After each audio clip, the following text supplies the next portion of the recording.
Welcome. Come on in, everybody. Let's talk prospecting. We're going to get started in 2 minutes. And we're already recording. Fantastic. Welcome, welcome, welcome. If you are new, my name is Lauren. My friends call me LB. I'm the founder of Factor 8, who's putting on this shindig today. And it's just right now I'm looking at what a mess my background is. I just got back from New Zealand, which is why the passport is out and live. And that'll be our fun chat question. And this is my adorable little Kiwi. But the rest of this trash shouldn't be here. I'm sorry about that. Here's our chat question. Please open it up because I love to make this fun and interactive. Where is the coolest place you've traveled to? Because I'm going to see how many times in a row I can say New Zealand, obviously, on this webinar, because it was pretty fantastic. 10 days, North Island, South Island. What a beautiful country. And it probably is on my list of coolest places I've been. So open up your chats for me. Tell me what city you're in and the coolest place you've ever visited. And if they are one and the same, congratulations to you. So I live in Phoenix, and my coolest place is New Zealand. If you are keeping count at home or turning this into a drinking game, that is about number 4. We're going to get started in 1 minute today, and we're talking about prospecting and how to fall in love with it all over again.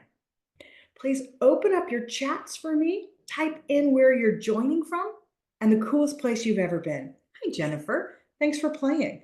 Lexington. Oh, Italy. Very nice. Very nice. Tell us where you went in Italy. Hi, Megan in Portland. Sedona is fantastic. It's 2 hours from me and I don't go enough. Hi, Quentin. Phoenix is where he lives and the coolest place he's ever been, except in August. Boca Raton. Hi, Robert. Rome, another Italy on the board. Hi, Jenny White. Coolest is Phoenix. I hear you. Winston-Salem, fantastic. My cousin lives there. California, and the coolest place is Africa. Lori Harmon, I literally just posted in our Legacy Center asking for recommendations to Africa. And I think I called out Helen saying, where did you go? And I should have called you out. Please share with me where you went, because my husband's big birthday is next year. We won't say which one. And I want to take him and the kids on the epic adventure that is the African safari. So I would really appreciate that. And I'm so happy you're here. Welcome. All right, everybody, we're going to get this party started. Please keep the chats coming. Welcome. You found Factor 8, our monthly sales shot. I am your host, Lauren Bailey. My friends call me LB. Hey, shout out to our friends joining us from the Sell Better Show with my good friend, JB. We're super happy to have you joining us here. We do lots of supportive content with each other. We're good pals, and we're happy that you've joined us. All right, so I'm going to share some slides with you while we do this. I'll tell you what to expect. Keep your chat boxes open because we're going to try to make this as fun and interactive as possible. We should be seeing Fall in Love with Prospecting, 5 tips to make filling the funnel suck just a little bit less. Yes, that is our goal today. If this is your first time joining us, type a 1 in chat for me right now. If it's not, try to estimate the number of times you have been and chat that in for me. And so for those of you, hi, this is so cool. I'm really happy you're here, new folks. 10-second overview. Factor 8 has been around for 16 years. This is my company. I started it after a career in sales and sales leadership, and then flipping over and running enablement for global brands like SAP. And I was frustrated because I couldn't find the kind of tips and techniques to train my virtual sales reps how to really succeed over the phone. Lots of books in airports talking about that face-to-face meeting, but not the virtual tactics. And so that's where we focus at Factor 8. And every month we do what's called a sales shot, which is a tip-rich, fast-paced, 30-minute fun edutainment. It's free. We do it monthly. We rotate topics because we work closely with reps. And by that, I mean BDR, AE, ISR, account manager, CXS, right? If you wear a headset and dial out to businesses, you're our people. But we also do great frontline training to manager, especially that transition to manager. And I'll tell you about a really special program we have for that at the MCall Girls Club, which is kind of in the name, right? We also work with enablement leaders. So you'll see our next 2 sales shots. One's for sales managers. The next one's for enablement leaders. Check back every month, factor8.com/shots. and join us for some. I think our leaderboard person has over 50 shots who's joined us. We don't have that person here today. We've got Megan at the top with 2 or 3. So thank you for being here. We super appreciate it. Factor8.com shots. If you are a manager or enablement person joining right now, here's my big suggestion. Do these with your team. Invite everybody and then book 30 minutes afterwards, because what I'm doing here today is telling you about tips and tricks from 4 or 5 of our different classes. And by the way, you can get one of them for free at the end. I'll show you that. But it's not necessarily training. It's like watching a video on YouTube. It's cool, it's interesting. Maybe I'll think to try it, but to be honest, probably not.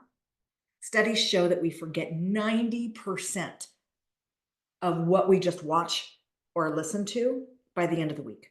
So the chances of grabbing these tips and then executing them well and consistently are kind of small. That's why I sell training and we don't just give it away like this for free all the time. But what you can do if you don't have a budget with your team is watch it together and then afterwards for 30 minutes, talk about it. You can do that virtually, right? What did you like? What are you going to try? Let's practice and role play. And then follow up on it again the next month and the next month. If you want help with that and the tools, that's what the sales bar is for.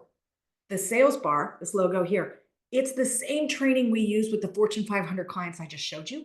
We're just adding on an expert who helps them walk through it, customize it, role play it, coach it until we're executing it consistently and flawlessly for results. Cool? All right. That's who we are and what we're doing here today. I'm going to give you tips from a couple classes: capture contacts, qualify and categorize, planning for prospecting, maybe even a little bit about our famous SWIIFT intro and messages that get returned if we have time. Let's jump right in. Here's another number to chat in for you. Big question, pop quiz. What percentage of sellers say prospecting sucks more than any other part of the job? Right? Who says it's the worst part of the job? Holly on the board with the fast lightning fingers. We've got 76. I've got as high as 90. Oh, I'm sorry. I have a high as 110. Loving you.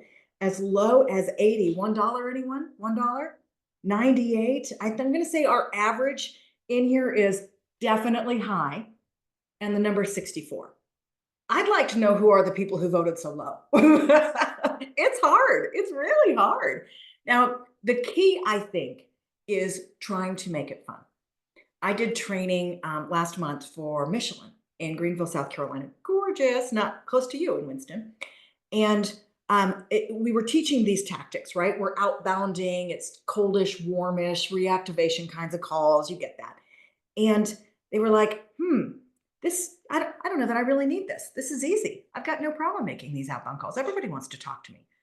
I get a call a month and a half later from one of the reps in that new hire class, and they were like, LB, oh my gosh, this is rough. This is so hard. He was used to selling face-to-face.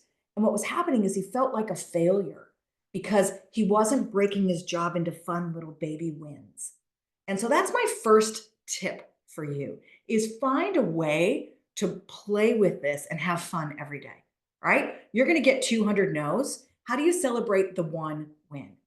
When we teach capturing contacts and qualifying, one of the reasons we do that is so that every call can have a win. Because every call is not going to get you to a decision maker, get them to answer the phone, get them to stay on the phone with you and decide to buy your product right then.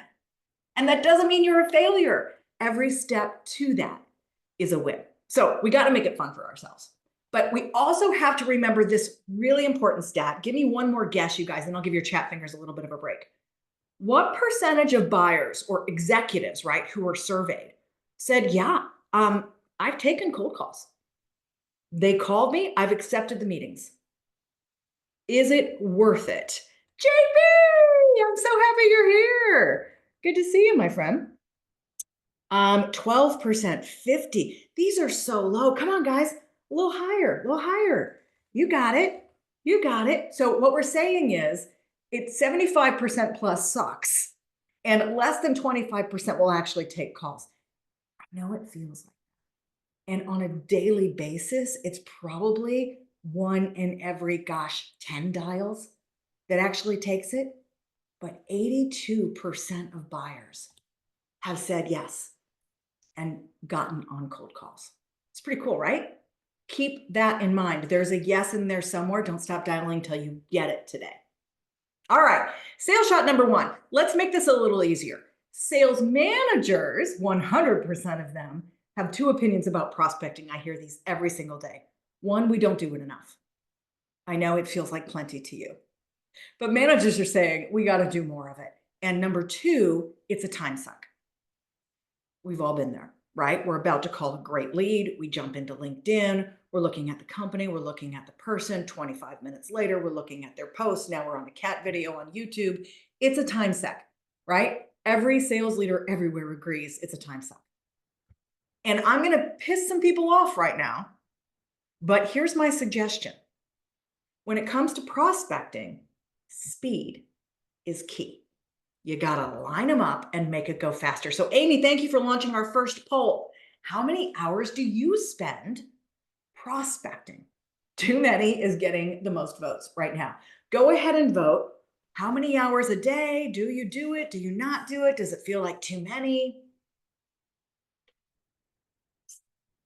I have to tell you, I'm kind of between number 2 and number 3. I squeeze in some outbound calls. They never feel cold because it's, right? I've been at this for a minute or 2, folks, and these are all friends of mine in the industry. And I need to make time to make more outbound calls. So I wish it was a little bit more. Voting is slowed down. We're going to show the answer. Here we go. 1 to 2 hours a day. 3/4 of us sitting there at 1 to 2 hours a day. Nice job. I'm really impressed. It's good. If we can make that a solid 2, even 2.5 by enjoying it a little bit more or getting more out of those hours or 2, then I'm going to call this a win. Now, here we go. Researching before you call is a black hole. This is where I'm going to piss people off. Okay. You can research all day long with all of your tools and get about 75% accuracy. You can also spend 30 minutes doing that research. And anybody would care to fill the blank in on this one? What are the odds someone's actually going to pick up the phone? 1 in how many actually pick up the phone for you on your days?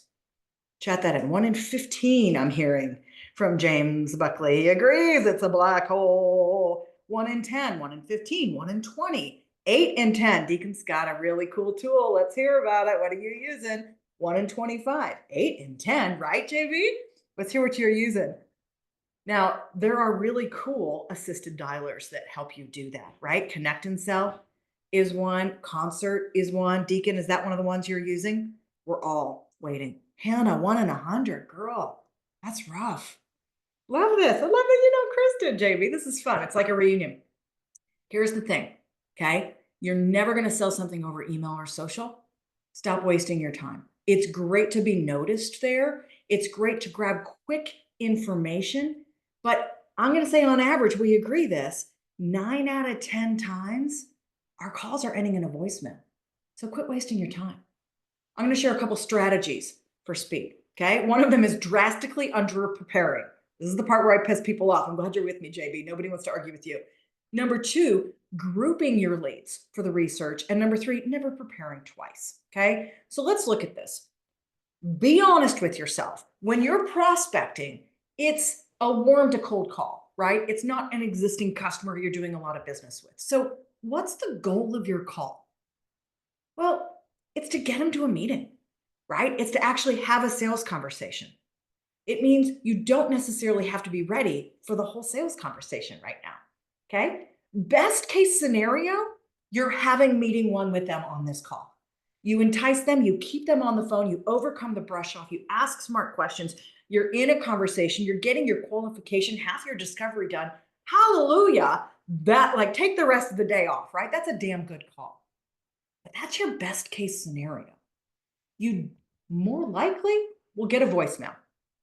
And that's why the key is speed. So let's look at what you really need for that first call, which is likely a voicemail. But if we're lucky, part of meeting 1. Here we go. We're going to say yes or no. Do you need their name? Well, duh. Yeah, exactly. Do you need to go research to get that? No, you do not.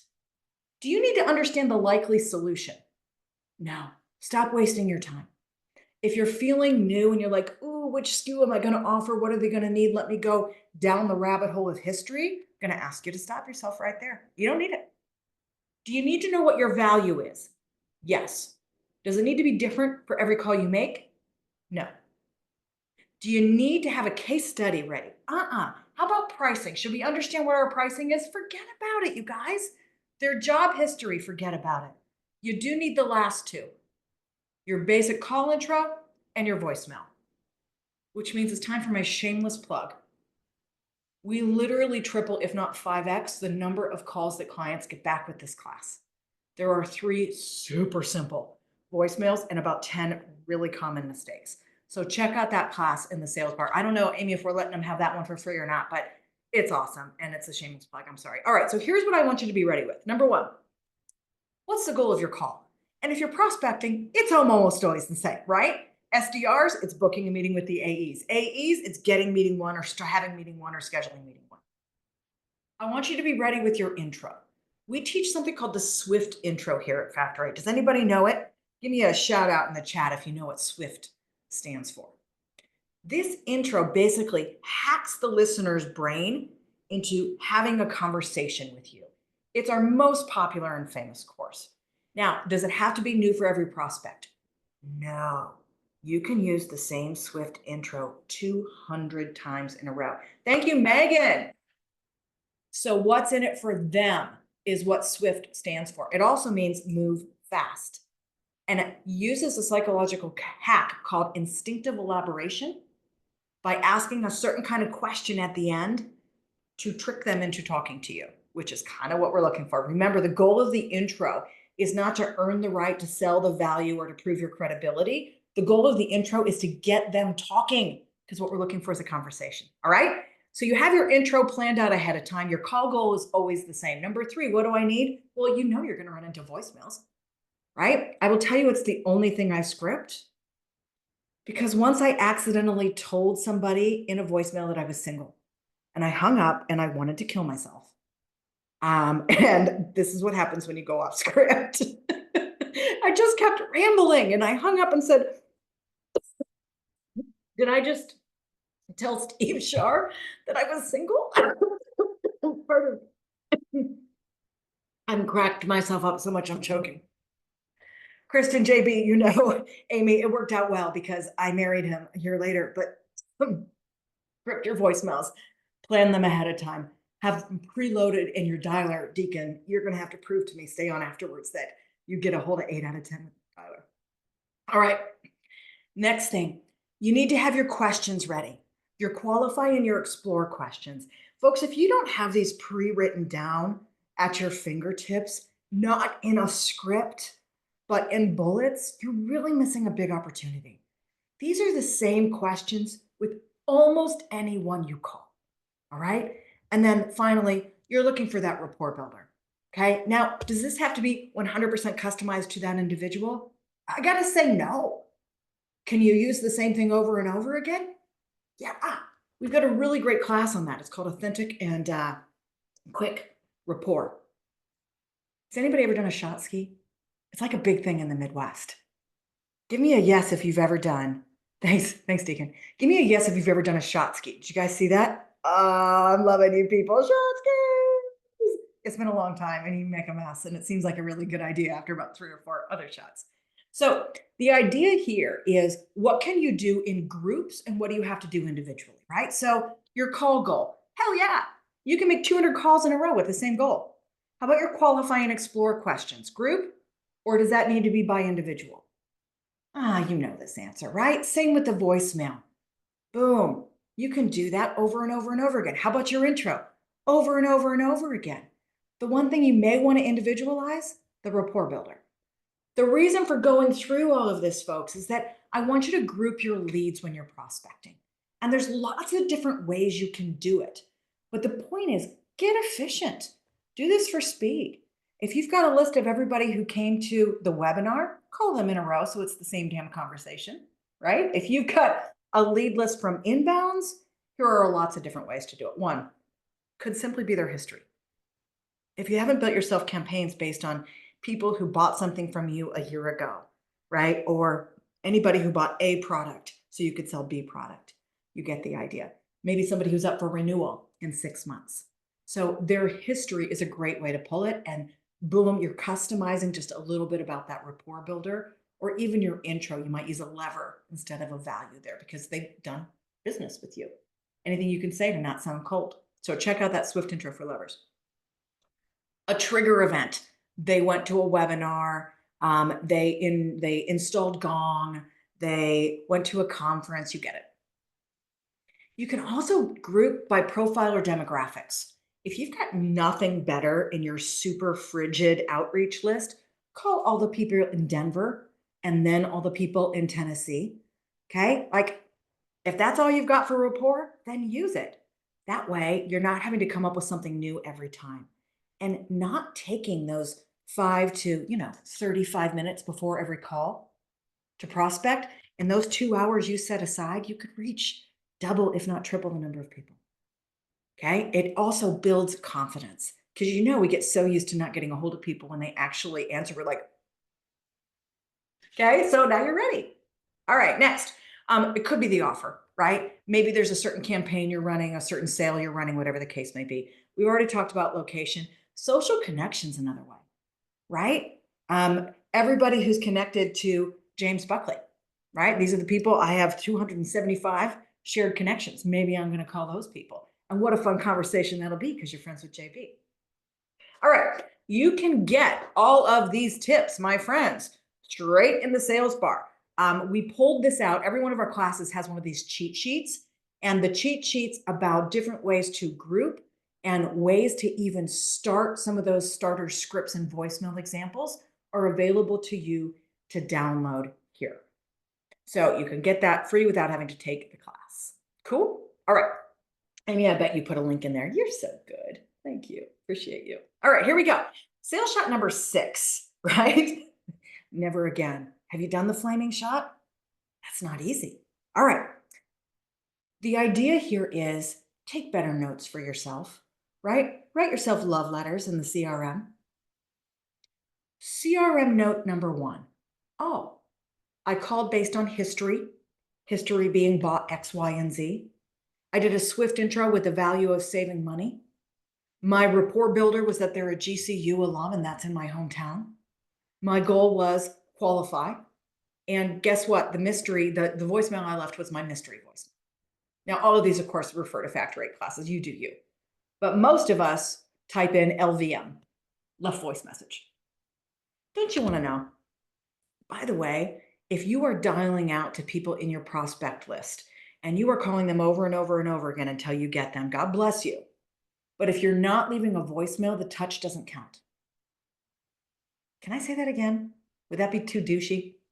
If you're not leaving a message, the touch doesn't count. How many touches does it take to get someone's attention and get them to buy? Does anybody know those latest statistics? It used to be 6 to 8. Flaming mouse. How many touches does it take? 8 to 12, 11, 9 to 11, 15, 12, 10 to 15. Yeah, good. All of these are in range because everybody has a different statistic. But it's over 10, folks. Okay? If you're calling every day and you're not leaving a message, the touch doesn't count. So leave a message, leave different messages. And then when they actually accidentally answer or call you back, you just pretend that you're not super pissed off. They've been ignoring you for 3 months. This is the game we call prospecting. All right, bonus chaser. It's too easy to call them up and tell them what's in it for you when you're calling, right? You bought from us in the past. I want to sell you something new. The idea is you got to be swift instead, right? Like I have heard too many calls that sound like this. I saw you were on the website and that kicks over to me on the BDR and it's my job to call you. Well, congratulations. What's in it for them? Okay. So you can be swift instead when you're adding value. Always add value. Okay. The SWIIFT intro would say, hey, I saw that you were checking out things on our site, and my job is to make this process a lot easier for you. Are you searching for rep training or manager training? Okay, quick example of a SWIIFT intro. Why do we care about always adding value? Here's another fun stat. Here we go. Let's see if somebody can get this exactly right this time. There's going to be a massive prize, a huge major award For the person who gets this number correct, buyers will choose to work with sellers who are the first, that's your speed, to add value. What's that number? Nobody's at it yet, but you are close, Lori Harmon. Jennifer Arena, 74%. You win nothing. Congratulations. That's fantastic. Well done. But listen, there's two important things there. First, which is why we outbound folks, right? Because by the time they're on somebody else's site, it may be too late to influence. And second is adding value. That means in your cold outreach, you have to ditch all of the following. But thank you. Yes, Amy first. What is your biggest challenge when prospecting? Knowing what to say and adding value is something we've seen on our surveys. Let's see if it wins in this poll as well.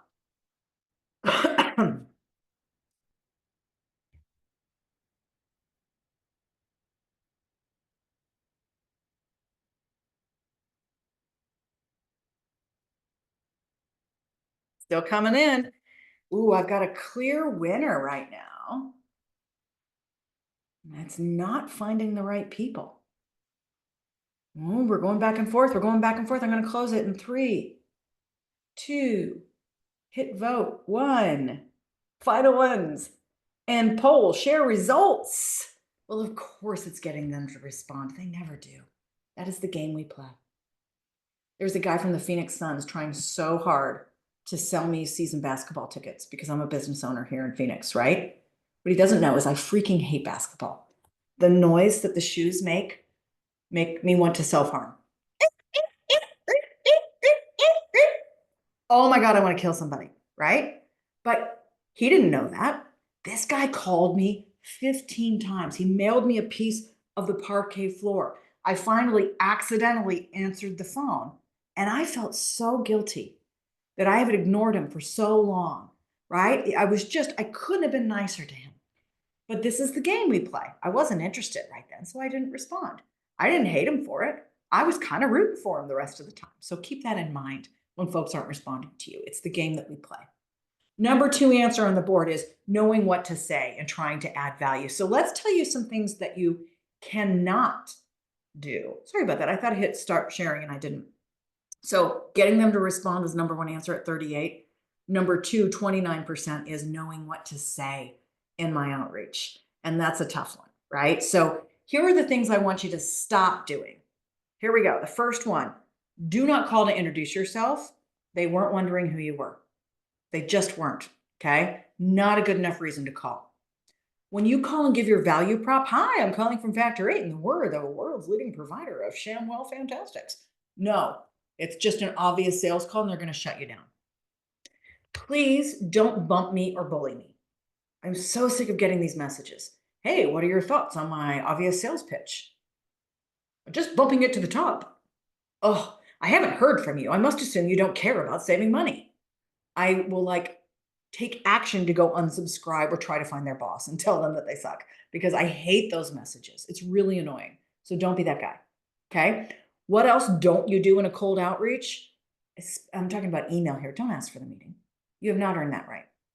The goal of your first call, the goal of your first email is to get them to engage with you. Have a conversation, not go straight for the meeting. Hi, could I get 30 minutes? I would literally rather give you $200. I don't have 30 minutes. All right. Yeah. Also, don't type me a demo. You know those people.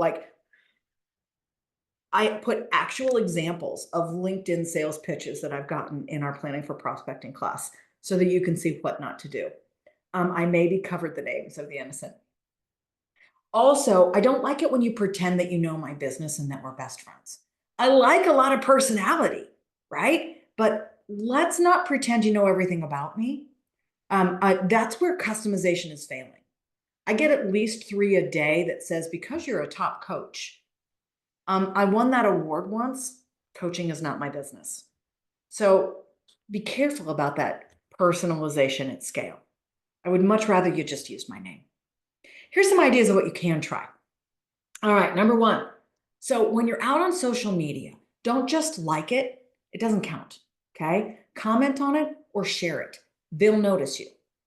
If you're trying to break in and sell something, right, to Amy Wonderlick, then you need to make sure that she sees your name, and it won't be by hitting the heart button. Cool? Right? Comment a couple times, share a couple times, then go make a connection request, personalize it. Amy's going to know your name. She's going to recognize the emails that you're sending when they're value add. All right. When you do that, try to recognize or compliment. Okay. 9 out of 10 LinkedIn requests I get are selling me in the connection request. The ones where I actually accept, I got to be honest with you, it's a little embarrassing. They're ego stroking.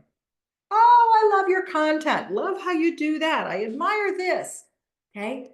It works. Be that guy. Do customize the LinkedIn requests as you send them. Have you noticed that we're omni-channel here? We started with calls and voicemails. Then we went to what are we saying in our emails? Now we're talking about social posts. Best practice, folks. 15 touches. You got to use all your channels. 100% be brief. This is true for LinkedIn and for email. Hell, it's true for your voicemail script too. Very, very brief. They're going to quit listening and quit reading other ones. And then finally, always give first. Don't lead with the pitch. Even if you're giving a compliment, even if you're giving a resource, okay? You give to get. And you'll be in such rare company that you will stand out. Finally, I suggest you always lead with closed, rote answer questions. Why? Because they don't take too long to answer. If I don't know you yet and you ask me about my biggest business challenge, I'm not going to answer, right? But if you ask me how the weather is in Phoenix, I might. If you ask me how many people on my team, I might. Fast and easy is the idea. So here it is again. You get the free Capture Contacts class. This is one of our 6-pack in prospecting. And it's a really fun sort of way to go on a private eye mission to get better contacts. So it's also a good thing to use when you're prospecting up. So you may get a call from Leona, my BDR, if you attended this. You're a rep and you don't have a training budget. Her job is to try to capture a contact from you, which is your boss or the head of enablement. So, you can just email me and let me know how she does. But we'll teach you how to do it in our Capture Contact class. All right. Thank you, Amy. Last poll question. Do you wish that your company brought training in for you? Could your team benefit from some prospecting training? Look at that. Yes, please send help. Nope, my team is killing it. Deacon, I know that must be you. Maybe not prospecting, but something else. We're getting a little bit of everything in there. That's cool. Hey, in the background of this poll, I want you to look at Girls Club statistics. There we go. Let me get these up here. I'm going to give the poll 3, 2, 1, end and share. Look at that. Hot leads for Leona. Hot leads for Leona. We would love to help you with training. It's a best practice. If your company hasn't brought training in from you from the outside to help with your sales skills, then they're remiss. Let them know you want it and need it, okay? All right, I'm going to stop our sharing and just tell you briefly about Girls Club. This is my passion project. If you have any Girls Clubbers out there, let me know. Every year, we do a cohort of 50 to 100. We cap it there. These are women in revenue. BDRs, AEs, ISRs, customer success, customer service, marketing, RevOps, enablement, anything in that revenue go-to-market lane. And our job is to help fill the funnel with future women leaders who are leading revenue teams like some of you here with us today. And we're crazy successful. Look at this. Over 70% of these women get promoted within 6 months. We're almost 600 promotions now. So my ask is, if you're in revenue and you're thinking maybe one day management, now is the time for Girls Club. Okay. Don't wait until you're ready or past ready. We're going to make you ready when you're ready. Okay. So hit the QR code and sign up. For my guys out there, I want you to nominate somebody, especially my leaders. 90% of the women who come into these cohorts are there because somebody said to them, boy, you're fantastic. I think you should be in leadership someday. And that's what this whole program is about. It is life-changing. I will tell you that we had Kat in Generation 1, who was a team lead. She is now CEO. Julia was a rep. She's now an SVP. Melissa was a team supervisor. She's now a senior. Nope, she's a VP now too. It's fantastic, and it lights me up to watch these people just crush it. So please share this with people on your team, people that you care about, people in your network, or with yourself. You might feel like you're not ready. That's fear. Lean in anyway, okay? I'll see you at our kickoff program. Obviously, there's info sessions and stuff you can get in the meantime. All right, this is my contact info. These are our sites. Amy, one more time, give them the link to the free class and the code that they use, please, in the chat. I'll hang out if anybody else has questions. Otherwise, I'm really happy you came and I hope you come next time as well. It's my pleasure to hang out with you today. I hope you got a couple tips and some more energy around prospecting.